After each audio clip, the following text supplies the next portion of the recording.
Hello everyone. Um, Today we are going into sets, right? Sets on numbers. And since today is our first session, we want to do a bit of introduction to what sets on numbers are. We want to understand what it means in the world of mathematics. Set, right? Um, we all remember this word like something I've said, kind of. So these are numbers that actually do not normally follow what you usually know as our counting numbers. So there are some numbers that play some role, then which we describe as them being set. So do you remember finding the square of numbers indices, finding a number raised to a particular power? Example, let's say the number 2, we raise it to the power 2, we are getting 4. Power 3 to the power 3 to the power 2 will give us 9. And 4 raised to the power 2 give us 16, or 3 to the power 3 is equal to 27. Even 2 to the power 3 give us 16. Yeah, so these are numbers that we used to use, or if you have indices, right? So we have a number, you raise it to a particular power to get another number. So basically we are moving from a number like this going to this particular one. Yeah, so the question is, if you have a number that we can raise to a particular power to give us a new number, can we go back? It means, can we, when we are given a number, can we get back what was squared, the number that was squared to get it? Like, for example, if they give us 4, is there any number that was raised to a power that gave us 4? So we are now starting from the result, going back to the root of the number. We are trying to find the root number, that the number that was squared. The root just mean like the source or the underlying number that was squared to give us this 4. So when they give us any number, 13, 14, 17, 18, is there any number that was squared, that squared that give us 19, for example? Is there any number that was squared to give us this new number that we are handling? So for example, the number 27, is there any number that was squared to give us that, or is there any number that was cubed? So which number is that? So we are trying to retrace back to the origin of the square of that number. So that's what we call the root. We're trying to find the root of that number, the square root of that number. Basically, the number that was squared to give us the number that we have. For example, 9. So the number that was squared to get 9 was 3. 16. The number that was squared to get 16 is 4, sorry. So when we have a number like 16, is it possible that we can go back and find the number that was squared to get it? That's when a particular tool in mathematics will help you. And that thing is the square root. This is the symbol for it. Square root. Yeah, the name square root, meaning we are trying to find the root number, right? That was squared. So the square root, that's what we are trying to look at. So if you have a number like a number 64, what's the square root of 64? Basically, the question is trying to ask you, okay, which number was there that was squared to give us 64? So the root square of the 64. So basically, that the answer for that is 8. So 8, if you square 8 squared, you're going to get 64. So 64 is the result of squaring 8. So going back from a squared equals 64, going back from 64 to the original number that was squared, we use a particular tool in mathematics. And that particular tool is the square root. This is the symbol for it. So if you find the square root of 9, we are going to get 3. So basically, which number was squared to get 9? Which number was squared to get 9? So it's square root. The set is trying to help you to go back to the root number that was squared to give you that. So this is square root, right? Because the number we are trying, for square root, we are trying to look at the number that was squared. What will you say about the cube? Like 3 cube is equal to 27. Which number was squared to give us 27? We want a whole number. We want a number without decimal point. Which number was squared to get to 27? Basically, it doesn't exist because we can't have that whole number that will give us that. For that reason, 27. But if you want to find the cube root, like let's say a number that was raised to the power 3 is called a cube. So like 2 cube, 3 cube, yes. So now this particular symbol is still going to help you to find the root, the cube root, meaning that you are finding the root of the root number that was cubed to get us 27. Yes, that's what they mean. So for that symbol, we now use we made a bit of modification to the, we put 3 over here, 27, meaning that we are finding the cube root of 27. Naturally or generally, we don't put the 2 over here because basically finding the square root starts from the 2, 3, 4, 5, 6, 7. So you can find the 5th root, the 6th root, the 7th root going. But the basic one that we are going to be handling in this under this topic is square root. So basically, if you see a symbol like this of this sort on a particular number, let's say number 3, we are trying to find the square root of 3. So without anything written in this space, right? That's what the square root does. So yeah, let's clean our board and look at other examples. So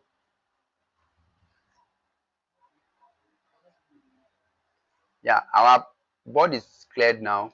So basically what we are saying is that set work with a particular symbol, which is this one. This symbol without anything written over here is called the square root. So the square root, this is what we call the square root. Basically finding that number that was squared to give us a particular square root number. So basically the square root of 4 will be 2. Square root of let's say 9, we said is 3.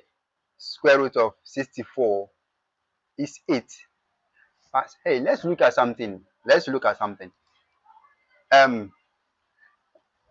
back to what we know. Like we know that 2 squared will give us 4. Do we also know that -2 or in bracket squared also give us 4? Because -2 times -2 is going to give you 4. Let's say -2 multiplying -2. The result of these two numbers are 4, and negative times negative is positive, so positive 4. So it means that if -2 all squared and 2 itself to the power 2 also squared equals to 4, then if we are trying to find the root, which one do we go to? For example, if you have the number 4, we were saying that these two give us 4. These things give us 4. But square root help us to do the reverse, to find which of the numbers. So if you are finding the square root of 4, then the question is, should it be 2 or should it be -2? Because two of them, if you square them, you are going to get the same 4. This thing happens for every other number. Because if you square a number, right, you can square the negative. But if you square a particular negative one, still the negative is going to get away, right? So the question is, who should the answer go to? Should it go back to 2 or should it go back to -2 as the root number? The actual answer is that square root of 4, the answer is +2 or -2. The two answers are valid. This is a perfect correct answer for square root. So square root of any number, right? So the square root of 64, the actual answer is 8 or -8, because if you square the -8 altogether, you get 64. If you square the 8 altogether, you are going to get 64 again. So those two are valid. So if you are moving back, there are two possible answers for square root. Remember, this is for square roots, right? When we are trying to find the number that was squared to get it, there are two possible answers: a positive answer and a negative answer, and a positive square answer and then a negative root answer. So there are two. But in the scope of our study under set for high school, we'll be focusing more on, for this particular topic sets, we'll be focusing more on positive square roots. So when we say positive square roots, mean that everything we are going to do, we know that when we find the square root of any number, it's going to give us two possible roots, like the negative or the positive side. But for the scope of the high school, right, we are going to focus on the positive answer. So anytime we say square root of a particular number, we are expecting you to give us the positive side, the positive answer. It's different from when we go to factorization. So, but in this case, we are going to focus on the positive square root. So, most of your books, you like find the positive square root of, find the positive square root of. So, meaning that they are trying to make it focus on the positive side. And in this topic, under this topic, we are going to be focusing on set. So square root of 4 is 2 for this our scope. Square root of 9 is 3. But if general, square root of 9 should actually be 3 or minus 3. But because of what we are learning, because of what we are focusing on, we should only get the positive answer for that. So square root of 64 is 8 and square root of 9 is 3. That's the thing. Now, already we are the numbers we are using so far, they are like square root of 4, square root of 9, square root of 64. We know that, oh, there's a number that exists that you square it, then you get back. Does it mean that we can use these two to get maybe square root of 3? Can we do that? Like to try to see if we can find a number that was squared. Let me think. Is there a number that can be squared to get 3? Which number was squared to get 3? 3 itself. Oh, 3 is a prime number. So yeah, there's no number that multiplied by itself will directly give us 3. Exactly as a whole number. So we are basically talking about when we are moving back, right? We are looking for a whole number, like not a fraction, not something point something, something point something. No. But there are this group of numbers that if you use the square root on them, what will happen is that there is no number that exists that give them back. Like there's no whole number that you get. You don't actually have a whole number. Those numbers, right? That when you want to try to find the square root of it, if you try to get it using a calculator, you will not get a whole number. Those numbers are sets. Those numbers are sets. So meaning there's no whole number you can get from the square root of them. Basically, let's understand it like that. And that's how they are. So for example, square root of 3. Square root of 3. There's no whole number. So there's no whole number that you can get. Like square root of 2. You cannot get it. Square root of 1. Square root of 1 is equal to 1 because 1 itself, if you square 1, you are going to get 1. So if I find the square root of 1, you are going back to 1. So square root of 1 is 1. 1 squared is still 1. So yeah, you are there. Now, prime numbers. These tells us that prime numbers. Prime numbers, if you find the square root of prime numbers, you are not going to have a whole number. 7, square root of 7, you are not going to have a whole number. Square root of name it 19. No, it doesn't exist. Right? Yeah. So perfect square numbers. That's it. But when we are forming numbers, right? Like the number 24. Like let's say the number 24. The number 24 itself. It's not a perfect square number. So if you find the square root, and it's not even a prime number. So if you find the square root of such a number, what should we do? Because we believe that 4 times 6, right, will give us 24. And 4 is a number that we can find the square root of. But 6, we cannot, because 6 is 2 times 3. So there is no kind of square root to get a whole number. I mean, to get a whole number, that's the whole point. So if you find the square root of a number, of a particular number, and give you a whole number, okay, then that number is fine. It's not a set, but actual set, a number that is actually called set. When you're trying to find the square root of it, you will not have a whole number itself.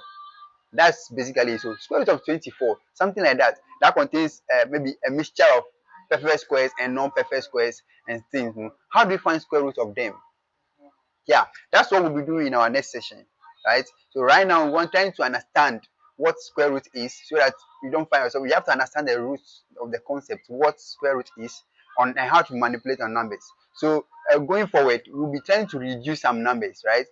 Like numbers like 24, which comprises of perfect square numbers and maybe non-perfect square numbers or even prime numbers. So if you give us a large number, how do we reduce them in a simple form such that we can easily separate and get our simplified form in a way that we have a whole number from the square root component and the non-square root component still remain under the square root.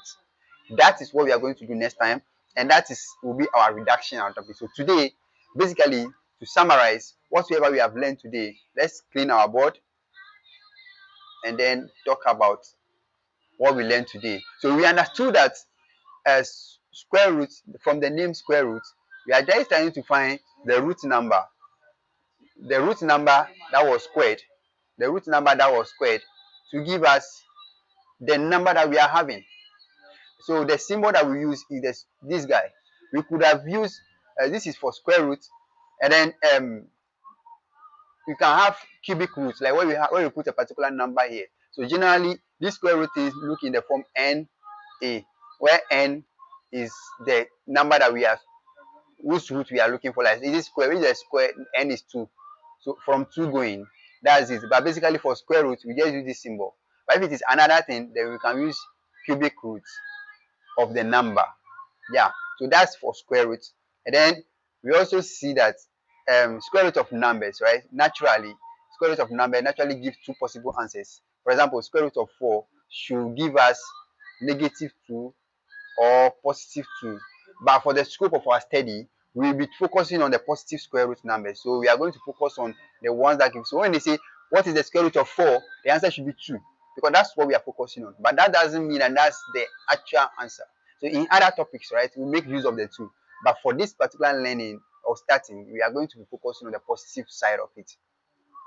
That's what we have covered today. And next time, we are going to actually try to understand how do we handle square root of numbers that are not perfect squared. And we also learn that prime numbers, right? Square root of prime numbers. If you find the square root of a particular prime number, what you have, you cannot have a whole number. You cannot have a whole number. So like how you have square root of 4, you get 2. If you square root of prime number like 30, square root of 30, you can do it on your calculator. You realize that you don't have a perfect answer like this for it. Yeah, so that's what we have covered today. And then next time, then in our next video, we'll try to look at how to reduce such numbers and how to handle them perfectly. Thank you very much.